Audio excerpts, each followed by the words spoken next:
At first glance, the Ford Popular 103e looked like nothing more than an ordinary family car from the 1950s, but beneath that simple body was engineering with roots stretching all the way back to the 1930s. When it arrived in 1953, Ford had created a car designed to keep ownership as affordable as possible, and that meant leaving out features we now take for granted. There was no heater, the wiper system was remarkably primitive, the brakes and electrical system were basic, and its performance was painfully slow. Yet decades later, this humble Ford would find an unexpected second life on British television. So how did one of Britain's cheapest cars become one of its most unforgettable? Here are 9 shocking secrets of the Ford Popular 103e. When the Ford Popular 103e arrived in 1953, buyers saw what appeared to be a modern new family car. But underneath that familiar-looking body was a much older story. The Popular's engineering can be traced back to the Ford Model Y, which had first appeared in Britain in 1932. Over the following years, Ford developed that basic formula through the 7Y and later Anglia models. By the time the Popular entered production, Ford wasn't starting from a clean sheet of paper. Instead, it took proven components and older engineering ideas and adapted them into a cheaper car. That was a clever way to reduce development and production costs. So while the Popular was a new model in 1953, much of its mechanical DNA had already been around for more than 2 decades, and that was only the beginning of how much Ford managed to save. The Ford Popular's greatest selling point wasn't speed, luxury, or advanced technology. It was the fact that ordinary people could actually afford to buy one. When the Popular arrived in 1953, Britain was still dealing with the economic effects of the Second World War, and for many families, a brand new car was still a major financial commitment. Ford's answer was brutally simple: strip the car down to the essentials and keep the price as low as possible. The Popular used proven mechanical components, avoided unnecessary equipment, and focused on one basic purpose: reliable everyday transportation. For a working family, that could mean freedom from depending entirely on buses and trains. It could mean driving to work, visiting relatives, shopping, or simply having the independence that car ownership provided. The Popular wasn't designed to impress people. It was designed to put a new car within reach of people who otherwise might never have owned one. One of the strangest things about the Ford Popular was its windscreen wiper system. Instead of the electric wipers found on modern cars, the Popular used a single vacuum-operated wiper. The system relied on engine vacuum, which meant its behavior could change depending on what the engine was doing. Under acceleration, especially when climbing a hill or trying to overtake, the available vacuum could drop and the wiper could slow down. Now imagine driving through heavy British rain, pressing the accelerator to get past another vehicle, and watching your only wiper become slower just when you needed a clear view the most. By modern standards, it sounds almost absurd. But this technology was common on many cars of the era, and drivers simply learned to live with its limitations. For Popular owners, keeping the windscreen clear sometimes meant adapting your driving to the weather. And if that sounds uncomfortable, the next secret makes the story even harder to believe. Imagine buying a brand new car in Britain in the 1950s and discovering that it didn't have a heater. That was the reality for Ford Popular 103e owners. The car was built around one overriding goal: keeping the purchase price as low as possible. So equipment that wasn't considered essential could simply be left out. There was no proper heater, and demisting the windscreen was far more primitive than what modern drivers expect. Even the engine's cooling system used a simple thermosiphon arrangement rather than a conventional water pump. Hot coolant naturally rose while cooler coolant moved downward, creating circulation without the complexity of a mechanical pump. On a cold winter morning, comfort was hardly the priority. Drivers had to clear the glass, wrap up warm, and get moving. It sounds incredibly basic today, but that simplicity was exactly how Ford managed to offer a new car at such a low price. And the heating system wasn't the only part of the Popular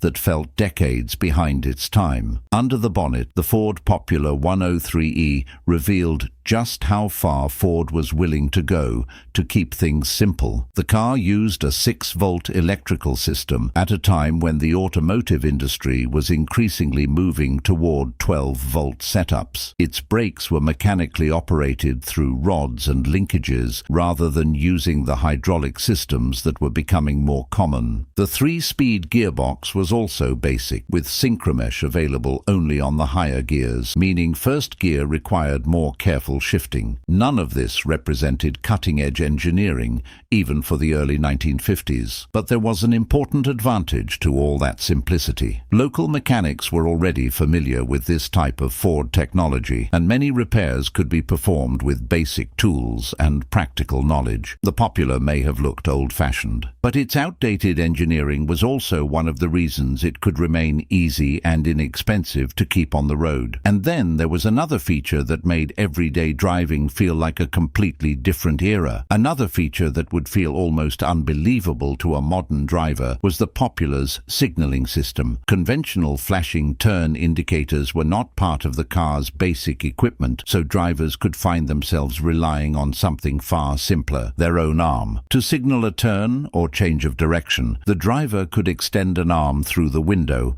and use the appropriate hand signal. On a warm, dry day, that might seem perfectly manageable, but imagine doing it in the middle of a cold British winter, with rain coming down and traffic moving around you. The system demanded attention, awareness, and a good understanding between drivers. Some cars of the period used semaphore-style trafficators, but the basic Popular was built around simplicity rather than convenience. Today, we expect a flick of a stalk to activate bright flashing indicators instantly. For Popular owners, communicating with other road users could literally mean putting your arm outside the car. And if that sounds primitive, the Popular's performance was even more surprising. The Ford Popular was built to be affordable, but there was one area where its low-cost philosophy was impossible to hide: performance. Its 1,172cc side-valve engine produced only around 30 brake horsepower, and period road tests showed just how modest its abilities were. A 1954 test recorded a top speed of roughly 60 miles per hour,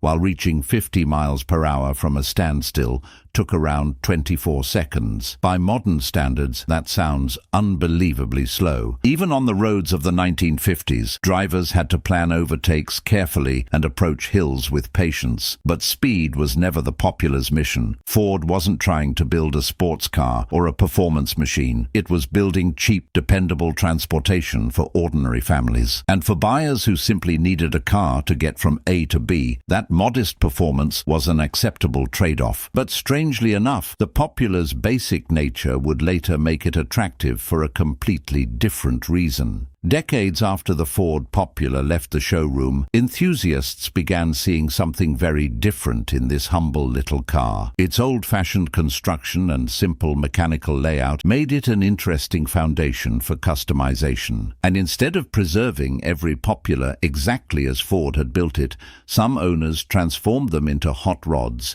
and highly modified customs. The contrast was remarkable. Ford had originally designed the Popular for families who simply wanted affordable transportation, yet later enthusiasts could turn the same basic car into something built for style, character, and performance. Its humble origins almost became part of the appeal. A car that had once represented Britain's cheapest form of new car ownership could now attract attention for completely different reasons. But the Popular's most unexpected transformation wasn't created by an enthusiast in a garage. One example would eventually become famous to millions of television viewers, and almost nobody would have guessed that its story began with Britain's bargain basement Ford. Perhaps the most surprising chapter in the Ford Popular's story came long after the car had disappeared from Ford's showrooms. One example was transformed into a character known as Bessie, the vintage-style car associated with the Doctor in the classic Doctor Who era. Suddenly, a humble Ford that had originally been built to provide cheap family transportation had found a completely unexpected place in British television history. For viewers, Bessie was memorable as a quirky part of the Doctor's adventures, but the car's original identity made the story even more remarkable. It had started life as one of Britain's most basic and affordable cars,